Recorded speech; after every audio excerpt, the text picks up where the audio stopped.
the phone she'd placed next to her wine glass and realized it was indeed ringing and buzzing and dancing on the table. She was about to send the call to her voicemail when she read the caller ID info. "It's my alarm company," she said. "I just need to take this." She grabbed her phone in her handbag and started for the front of the restaurant. "Sophie Lane," she said crisply. "Do you need my authentication code?" "Yes, ma'am." She gave the code, then asked, "What's the problem?" "We have notified the local fire department that several fire alarms have gone off at the location. Our sensors indicated that there is a fire, Ms. Lane.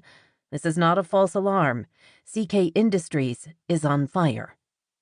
20 minutes later, while waiting impatiently at a stupid light that wouldn't ever turn green, Sophie remembered that she'd been on a date when she'd bolted for her car. She activated her hands-free calling and said, "Call Bradley Kaspersky." Bradley Kaspersky, cell phone, dialing. Seconds later, she heard ringing, followed by, "You left." "Bradley, I'm sorry. My office building is on fire. I'm driving there right now to meet the fire department." "How do I know that's true? How do I know you didn't just run out on me?" "Because I didn't. Because, I don't know, Bradley. If that's what you really think, then this isn't going to work. I have to go." She disconnected the call and tried to ignore the sense of fear and dread growing in her chest. If there was a fire, she could lose everything.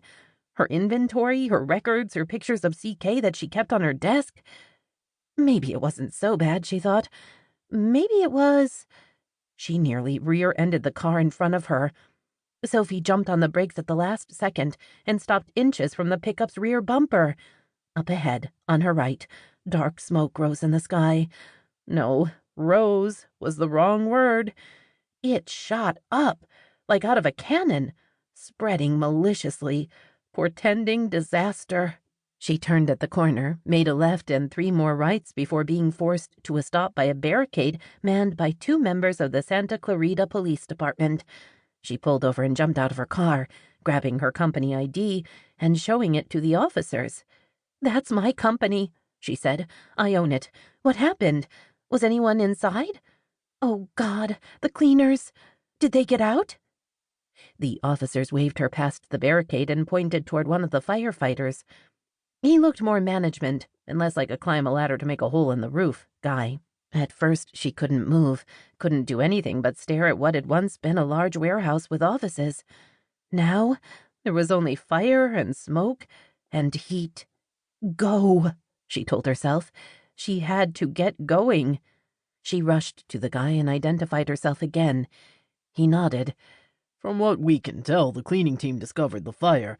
They all got out safely. We did a search as best we could and didn't find anyone else. Do you know of any employees who work late?"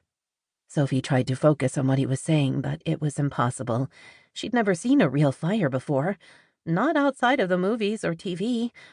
There was no way that 2-dimensional image had prepared her for the real thing. The heat was incredible. Even from 100 feet away, she wanted to step back, to get away from the climbing temperature. Even more stunning was the sound. Fire really was alive. It breathed and roared and screamed. Her building put up a fight, but it was no match for the beast that consumed it.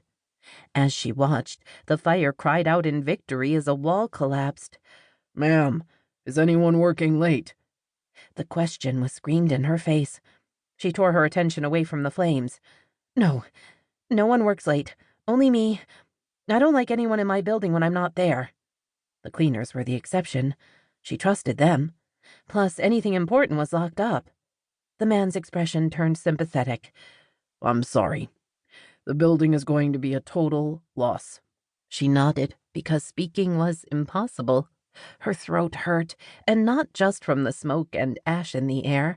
Her throat hurt because she was doing her best to keep it all inside. Everything she'd worked for, everything she'd dreamed of, built, sweated over, and fought for, was gone. Just gone. Her mom had always warned her that if she wasn't careful, people would break her heart. But no one had warned her that a building could do the same.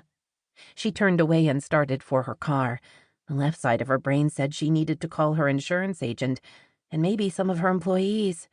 Thank God her accounting records and orders were all backed up externally.